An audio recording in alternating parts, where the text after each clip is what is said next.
Hey, good timing, Will. Time. I was watching the countdown. I was like, "Where's Will? Where's?" Just did that for a walk. Never in doubt. Welcome everybody to Revenue Search. This is episode 18. This is the show where we dive into Bittensor subnets, find out what they're all about and why you might want to invest in them or not. We try to steer clear of deep diving into the technical side of things and keeping the focus firmly on the numbers. I'm Mark Creaser from DSV Fund. My co-host is our CIO, all-round crypto specialist and lover of diving deeply into technicals, Siam Kid. Siam, hello. Who have we got today? Hey, mate. We have Bitcast. We have Tom and Will. Apologies for the advert. I didn't. There was a mix-up on my end. I didn't know that Tom was coming as well. So even better. So we have. Is it just you two in Bitcast, guys? Yeah, it's just the two of us. We're brothers. I'm leading the technical side. Tom's on the business side. We've had Keith Stingray sort of join us in a bit of an advisory role recently. But yeah, for the most part, it's just the two of us. Ah, nice. Yeah, I love Keith. He's such a good actor good force in this ecosystem. So I guess, yeah, as I said earlier, I purposely don't look at the younger subnets. So I don't know much about Bitcast. So yeah, this is going to be interesting for me at least. So can you explain in 5-year-old English to the average Joe what you are and what you do? Yeah, sure. So essentially, we apply the Bittensor incentive mechanism to content creation, and our miners are content creators. So at the moment, we're predominantly YouTube. So our miners are YouTube creators, and we take sponsors for briefs, which can be brands within the Bittensor ecosystem, and they say, talk about X, Y, and Z. And then creators see those briefs and make videos to match them and publish them on YouTube. Okay, so let's take DSV. We could say, hey, we'd like a bunch of videos. Do we choose how many videos? So the way it works is we've got a creator network that are all set up as miners. They can all compete on each brief. And so if DSV wanted to do one, you'd say, let's talk about X, Y, Z. You'd highlight the points that you want videos to delve deeper into. And then all of our creators, it is open to them to pick if they want to do it or not, I suppose, but they will all create videos for you.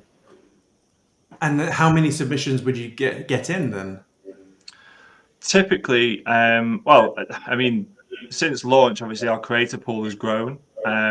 So it's probably more accurate to do it off recent briefs. But like, let's say the Shoots brief, for instance, we have about 15 creators and they've done probably in combination about 20 videos between them, and generated quite a lot of watch time so far. I think we're up to 900 hours maybe. And who chooses which is the best video then? So let's take Shoots. So does John then go, I prefer this video? And then does the user do the scoring or what? No. So the way it works is the sponsor, along with us, they write a brief, which is a description of what they want in that video. The content creators create those videos. We use an LLM to check the contents of the video against the brief. And as long as that gets a thumbs up that they've met the brief, we're then scoring them on key engagement metrics.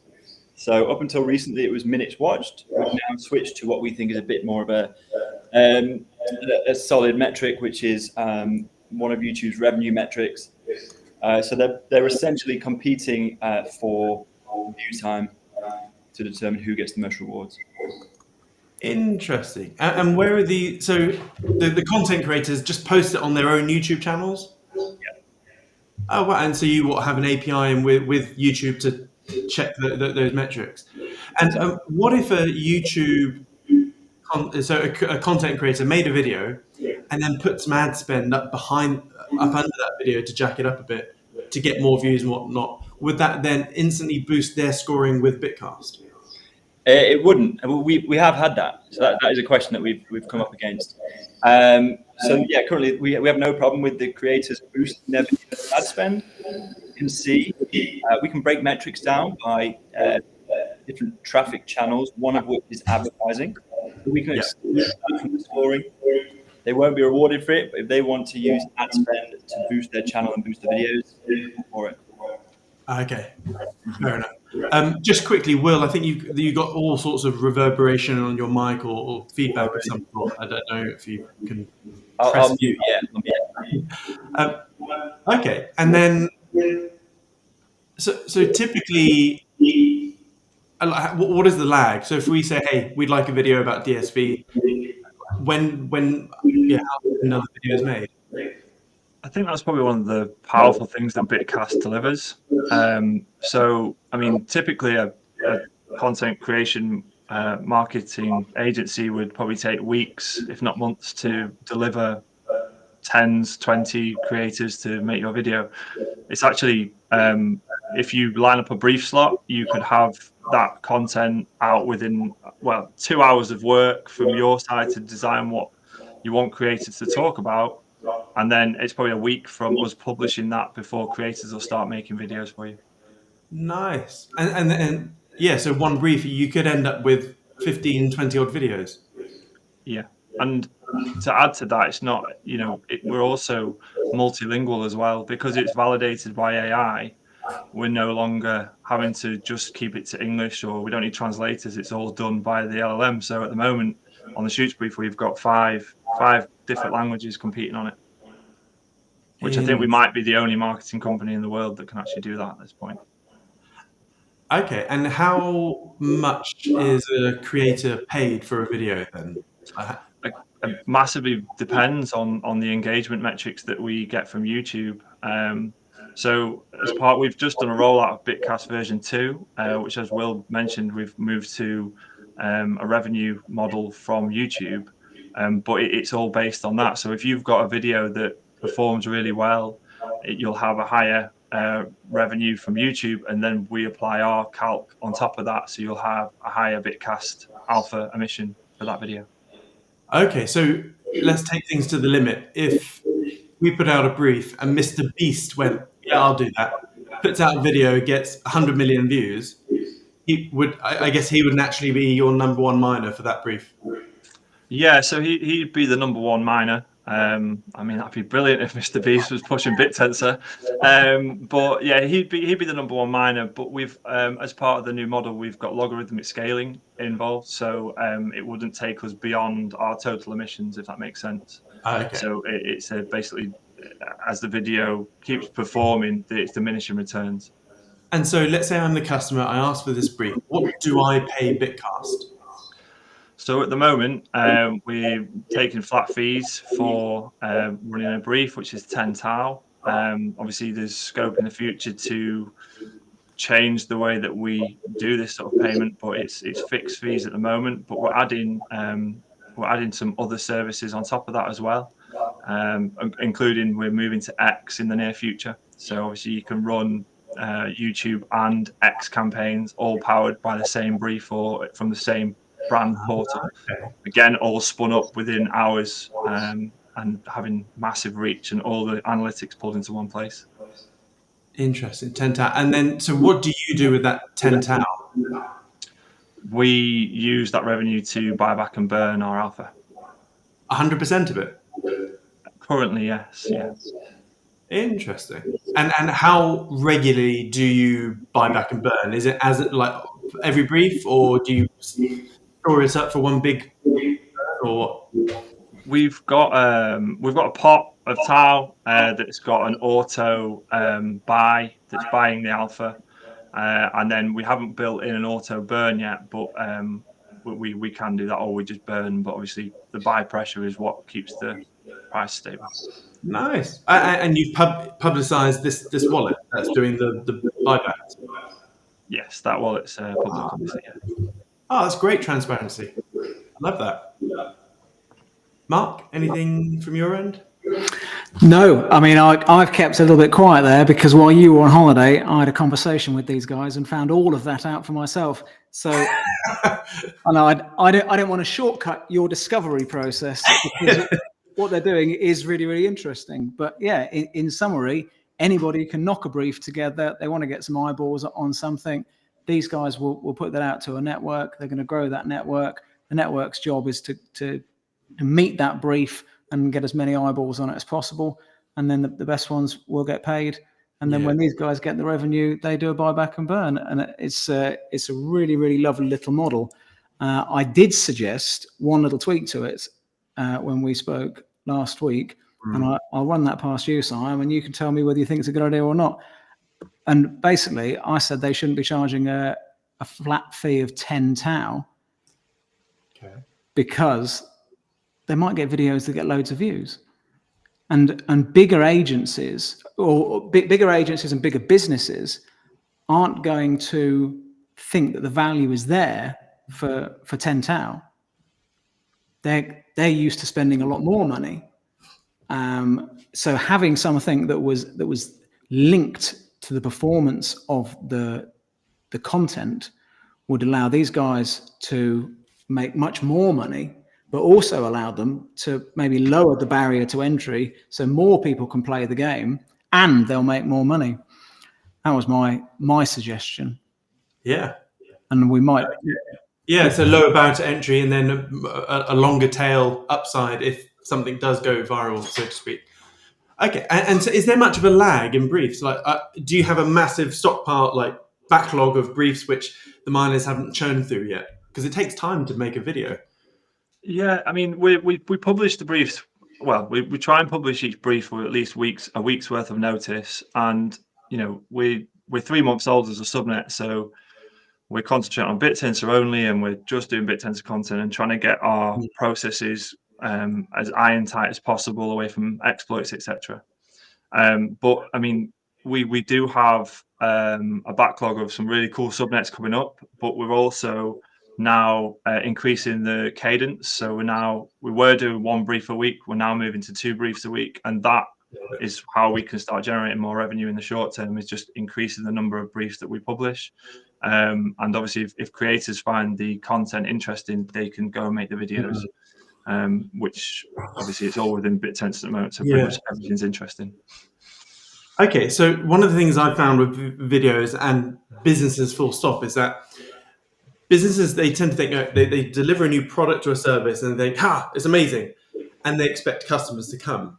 And but you know, I use the analogy, it's like setting up a lemonade stand in the middle of the Sahara Desert. No one knows that you're there. There are no avenues or roads or routes to your lemonade stand. And it's the same with a video. A lot of the time you make a video, you put it on YouTube, and bugger all happens. So is there anything in the pipeline or your roadmap where, you're creating you're getting these videos generated, but there needs to be a driver of eyeballs to those videos? Like, part of me just thinks there needs to be some sort of marketing arm where, you know, part of the paying of the brief is that, you know, you stick $100 of X ad spend under each video or something. I don't know. This is more Mark's domain. Mark is like a marketing genius. But I mean, we haven't got anything set up like that at the moment. But I mean, so far, like within 2 weeks of a brief window, there's a few of our briefs that are now sort of 900, 1,000, over 1,000 hours of watch time. So I mean, adding ad spend or things, like, you've got to think that these creators have got really engaged audiences, and they're getting rewarded by how much attention and how much visibility they can bring to these brands. So it's sort of almost already built into the process. Okay, and so I know each video is different, but what does the average miner make on a video?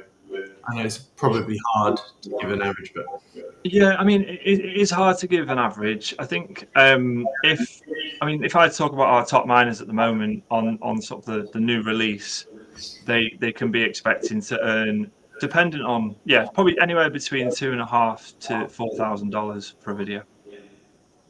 Not bad. And how many views would, I don't know watch time, but how many views would their video get? Like, is there a YouTube video you know off the top of your head which I could just find quickly that has done well? So I mean, maybe have a look at Victor.crypto. He's had some pretty big videos recently that are in French, but there's some pretty big videos that are going at the moment.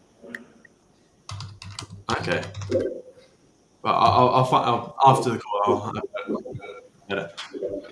Nice. But he's not alone there. There's some very, very good high performing creators. I feel bad just naming one. Nice. Well, I think we should monetize this, Siam. That's what I think we should do. Well, that was an idea, wasn't it? Yeah. We have. We're just a part of the new release. We've just released ad reads as an option. So now that podcasts can now do ad reads at the start of their pods and get paid in Tau for the minutes and revenue that they generate. Okay. And is the pricing dynamic? Like, let's say tomorrow Tau 10x's to 3.5K. Surely your 10 Tau price will need to adjust. Well, currently it's just a static. Like I said, we're using this as a sort of a sandbox to get our systems all in line, but we do need to do some work around sort of the front end payment, as Mark sort of mentioned. We were having chats about this last week. Fair enough. And can people pay you in fiat yet? Not yet, but they will be able to. We took an OTC deal with Keith Singare recently, and the money that we're using that for is to build out essentially our website and our tooling for both brands and creators. So as part of the brand side of things, we will be able to accept fiat payments. Nice. And there's a whole bunch of like text to video apps out there at the moment. Has anyone tried to sort of game your system by taking your brief, they're just pasting in a text to video app and then making one of those videos? Like, does that work when people have tried that? So that is definitely happening, but we've not seen that done in a really high quality way yet. We were hoping that we would do, to be honest, at the start of the subnet, but I think with content creation, I think there is always going to be this human element. People trust humans essentially, and we've not found a miner who's actually managing to gain traction with a fully automated AI content creator just yet. Okay. And if let's say there's an aspiring videographer or video editor, they have 0 followers or subscribers on YouTube, and they put a lot of effort making a really nice video, but because they have no followers, they're not going to get many views. Is that going to hinder them, or is it down to the client posting that video everywhere and then they get the views? I mean, they're going to probably struggle to earn. They're going to struggle to earn YouTube revenue in the first place. So via that, they will struggle to earn Bitcast Alpha as well. But I mean, all the tools are there for creators to build their channels just as they would do normally. And if they're providing value, they will be rewarded. They will be rewarded for that. Fair enough. Yeah, I was just thinking, my wife actually has a video generation company, but she doesn't have a YouTube account. She takes briefs from clients, makes the videos, gives them the videos. So she doesn't have like a YouTube channel. So, Corporate is the corporate thing that I am. Yeah, the way you've worded that there, I don't think. Oh, it's not OnlyFans. No. Yeah. She's not on YouTube. She takes briefs from clients. She delivers videos. Thinking if she watches this, you're in trouble. I know what she does, but yeah. My mind didn't go there, Siam. You're all good. Don't worry. Well, filthy, Mark. Filthy. No, not filthy. Just looking out for Mrs. Kidd. That's all. Amazing. I'm questioned out. I've everything's been ticked in my head. Which is I really like it. I really like the model. I mean, how much I like marketing, and I'm a big fan of this version of it. I think that there are some little tweaks that you can make. The big challenge is going to be growing the network of content creators, as Siam points out there. when you start taking briefs on that aren't Bittensor related, then it becomes a challenge, because you need to go and find the right content creators to match up with whoever has set the brief. So they've already got the eyeballs, so you can deliver big value, and you need to be able to onboard those guys in a kind of a seamless, frictionless way. And at the moment, it's not entirely straightforward, is it? There's a little bit of jiggery pokery to onboard yourself as a content creator. Yeah, I'd say that's probably our main, one of our main challenges that we've seen since launching is onboarding creators, especially from outside of Bittensor, because it's very complicated to set up a miner yourself. It's also complicated to get your head around how Bittensor works. Now we are making some traction with that. We have released our, we're releasing a no-code miner.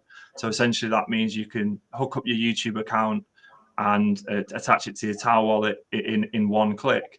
We have a private beta version of that we've now got, I think it's either 4 or 5 miners on, and that's all working really smoothly. So we are making really good steps in that direction.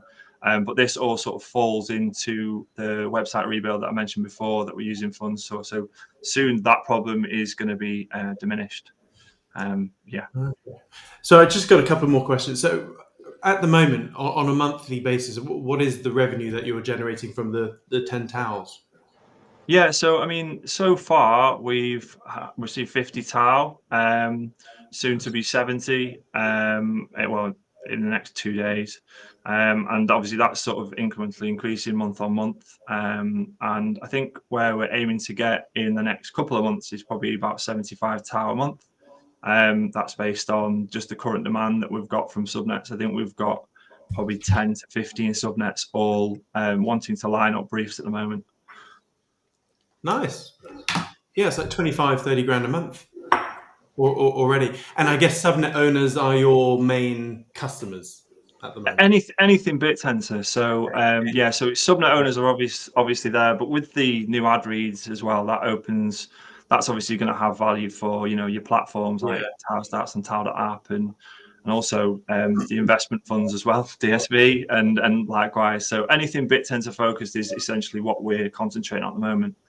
But going back to what you said before, Mark, about making it's hard to sort of move out of the Bittensor ecosystem. Our next step is, as our content creators grow, we're pulling in creators now from Ethereum, Solana, multiple different chains. It's amazing watching their transition going, oh my God, I get Tau. And now they're hitting their audiences. That's been brilliant.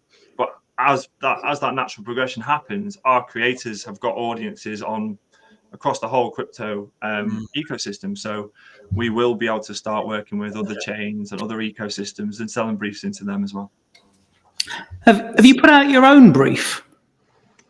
We have. We ran. I think the second brief was Bitcast, just to sort of demonstrate how it went, and then we ran one more recently because we released an agency miner. So it's something that we've not really spoken about just yet on this call, but essentially the agency miner is allowing businesses to build on top of Bitcast. So it's giving businesses to try totally new business models and plug their creator networks into Bitcast and monetize them.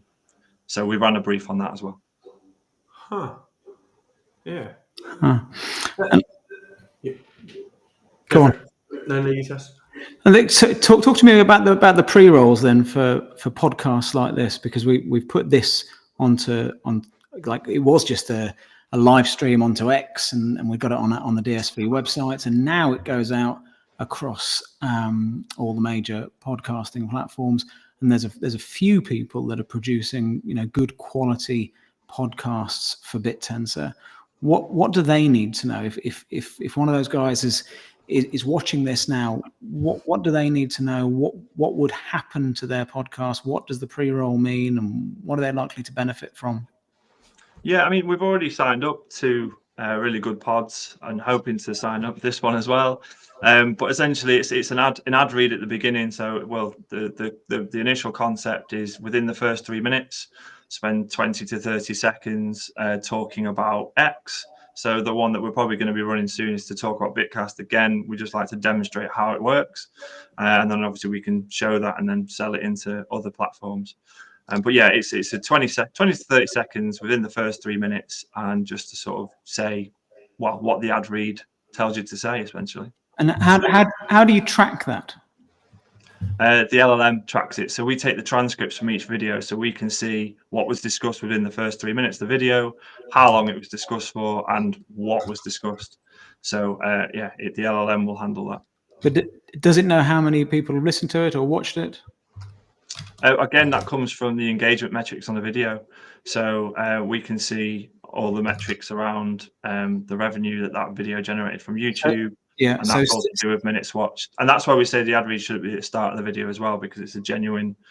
I suppose we probably won't be putting out metrics on minutes watched for those videos. It will be more likely to be views, because that's more accurate to what actually happened and what value we delivered to the ad read. So at the moment, the ad read's only going to work on YouTube, but you're looking at X for that. Is there any plan for Spotify, Apple Podcasts, that sort of thing? Not yet. No, we are just, well, it's Bittensor, so we've been struggling with exploits. We now believe we've squashed all the exploits that we had. Now we are sort of honing in on delivering a solution for X as well. Again, we'll get that 100% right before we move on to any other platforms. But yeah, I think Spotify could be a really good option for pods as well, like you said. Yeah, so I like the Spotify platform. The Spotify for Creators platform is really, really good. Allows you to put the video up as well, which I think is increasingly important. So is the fee flat despite how long the video you want? So if I just wanted a 30-second video, is it still 10 tau? Or if I wanted an hour-long video, is it 10 tau? So, I mean, this comes down to the briefs. So what we've currently got is dedicated briefs, which are between 3.5 and 20 minutes long. And that is up to the creators. And you've got to lean on the creators to make the videos that match their audiences. So we don't overly specify, make an hour-long video, make a 5-minute video. They know their audiences best, and we're plugging into that expertise. So essentially the miners, as always, the miners have got the value, and we're giving them the tools to go and make the best videos they possibly can. So I've still got a bit of a mental, I guess, blockage when it comes to Bitcast, because like when you're looking at some of the other subnets, I don't know, let's just take subnet 68, Metanova, okay? So they're trying to do advanced, novel drug discovery, and they're doing it in a really cool way. And you can sort of see why people would buy their alpha, because they're buying the potential upside of that amazing future if they can pull it off. So that's a lot of that sort of magnet pulling up the price eventually, hopefully. And what is that main driver of people buying your alpha for Bitcast? Because I can't quite marry the two at the moment. No, it's really just you buying your own alpha at the moment, which is why your price is all right.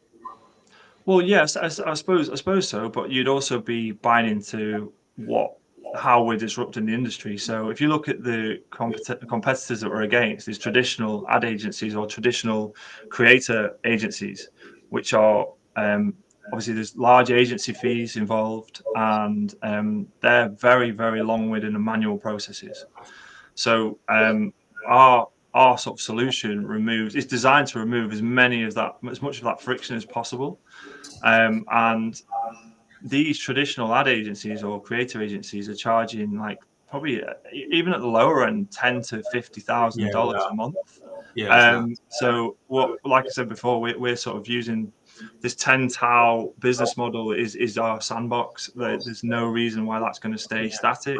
Once we've got the brand portal and everything self-service, it's going to be a supply and demand model, and we can add in different types of revenue going forward. But you'd be buying into the prospect of us generating vastly increased revenue in the future.